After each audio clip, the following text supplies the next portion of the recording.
Let me now shift gears completely and let me now bring on board the management of IGL, Mr. A.K. Jana, Managing Director of IGL Joneses.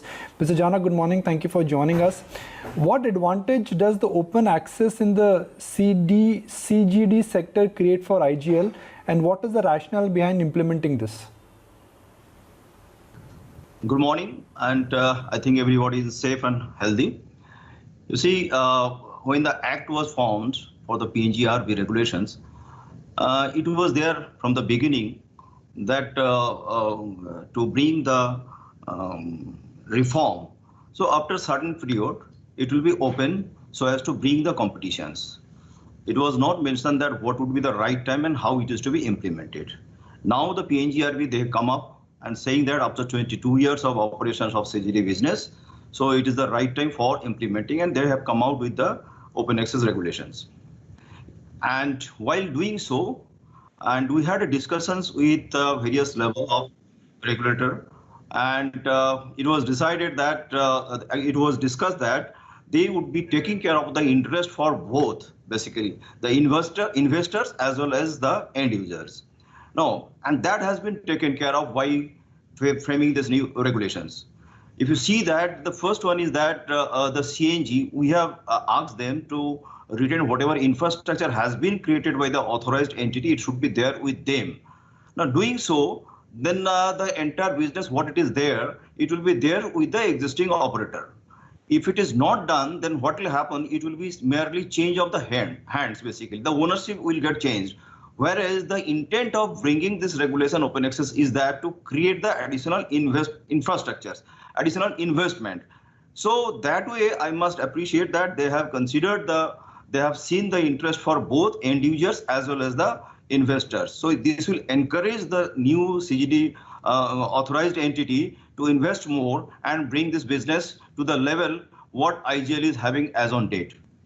So it is not at the same time, I must tell you, this is not only the threat for this, it has created the opportunity for us also. Having 22 years reach experience and financially sound, we can also explore the possibility to go some other GS to do the same business over there. So it is not only the threat, it is opportunity for us also. At this stage, I don't foresee any threat is there. It will take long time. There are certain issues are there which is required to be resolved with the regulator as well as the ministry, and how the allocations of domestic gas would be done, and how the assets are 20 per calculations, though they have come up that open access 20% is to be given and the 12% post-tax return should be ensured to the entity. How it is to be calculated, all these things are required to be discussed with them. Then it will be implemented. Thank you. Okay. What happens to the pricing at consumer end? Will that go higher? I don't think so. If you see that the major business, if you see that the CNG sector, no, and if I see in the present circumstances, the prices has gone down. The last time when it is dependent on the domestic price basically, and as IGL is concerned, we are selling the cheapest CNG in India around 42 rupees per kg in Delhi. No. And in the recently, if you see that because of this conversion from BS4 to BS6, the cost incurred by refineries as well as for the manufacturer, if I see the cost for per car has gone up by 8 to 10% higher, and the fuel cost has gone 15 to 20% higher, whereas CNG price has gone down by 10%. So if you see that way, and the conversion for every month, we used to get around 5,000 before pre-COVID last year, and today it has gone up to 7,000. That I have a target to go up to 10,000 in Delhi itself. So this is a good boost for us, and the price we are trying to maintain at the same level so that the conversion is taking place basically. Once it is there with us, they would be there because there are certain threats are there, and people are getting confused also which one to adopt, whether EVs, and recently the hydrogen vehicles are also coming up. So what would be the right one? but once they are getting converted to the CNG, they would be there for at least for 10 to 15 years with us. And this is giving you 50% as on date cheaper than the alternate fuel, even less than that, higher than that also. And the petrol car, it is giving around 60% saving, whereas in the diesel, it is around 45 to 50% saving is giving. So people are very keen to convert, and because of the social distancing also, people are preferring to travel by their own car. So we are working with the various manufacturer, and whatever the schemes are required to be given them some discount or some things that we are doing for the kits also. So conversion rate is going high. And we are targeting for the second-hand car also, true value car. So we are thinking that once people are going for the CNG vehicle, they would be targeting for the second-hand car. So we are working with the manufacturer, those who are selling through true value system, so that more CNG cars are there on the road.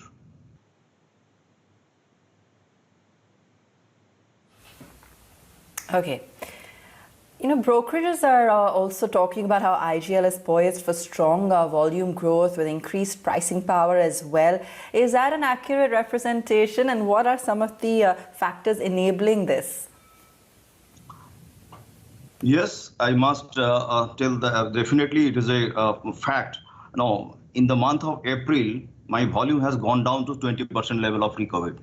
And today, as on date, we are selling 96, 97%. Our expectation was there it will be touching the more than the pre-COVID level because of some agitations nearby Delhi. So the volume is not picking up. Still, we got around 96 to 97% volume today we are selling. And in Q4, and one more area, the school buses and institutional buses, they are not operating. They were consuming around 13% of our CNG. And in spite of that, and the second area was basically for this the work from home, that IT sector, they are working from their home. So the transportation has gone down. In spite of that, if I could reach to the 97%, so as against of that assured business of 15%, the new vehicles are coming on the road on CNG. So if the school buses are coming, and we are expecting by the Q4, the schools and all these things will be opened, but partial offices of schools they are being opened. So that would be very incremental increase in the volume. But I will be able to maintain. I think I'm targeting to get around 10 to 15% higher in the Q4, whereas for the entire year could be I'll be less than around 15% overall year. But my target is that for the next year, there will be a jump by 15 to 20%. And we have a target to go in next 5 years from 6.5 mmCMD gas today, what you are selling, and that will be reaching around 10 mmCMD. So you can say that every year 1 million will be increasing our volume. And the realistic figure is because of that, we are now trying to convert the houses maximum as this year we'll be connecting around 3 lakhs houses. Domestic connections would be there. And the next year we are targeting 6 lakhs. Every year we'll be connecting more than 6 lakhs houses. They themselves will be consuming around 0.3 mmCMD gas. And balance would be coming from the CNG as well as the I&C industry and commercial areas. So I'm very hopeful that I'll be able to achieve 1 million every year in the next 5 years so as to reach to the target of 10 million in the next 5 years. Okay, amazing. So you've given us a pretty strong outlook going ahead as well, Mr. Jana. Just also to touch upon any newer markets, whether you'll be tapping into those in the near future, industrial zones or otherwise. You see, as per the industry record, Delhi surroundings around 6,000 to 8,000 industries are there. Out of which 1,800 industries, they are using the fuel for furnace and various fuels are being used. Out of which 668, they are using polluting fuel. And we have already converted 1,500 industry, and balance we are targeting, and this is being monitored by the Commission Air Quality Management. And by 31st January, we have been given the target to convert entire 1664 industries to be converted on gas. And I can tell you out of that, around 70% we would be targeting to convert in this month itself by tomorrow. And balance we will be targeting to complete by 31st March. So entire industry, those who are using polluting fuel in Delhi would be converted into the industry. At the same time, in the new GAs, UP, Rajasthan, as well as Haryana. So we have a plan and we are discussing with the state government and their industrial department so that the conversion rates are very, whatever the basically is required to be done. We are creating the infrastructure, resources are available, contractors have been lined up. So our target in the next 3 years, we are targeting at least 80% of the new GS areas will be trying to convert into the gas.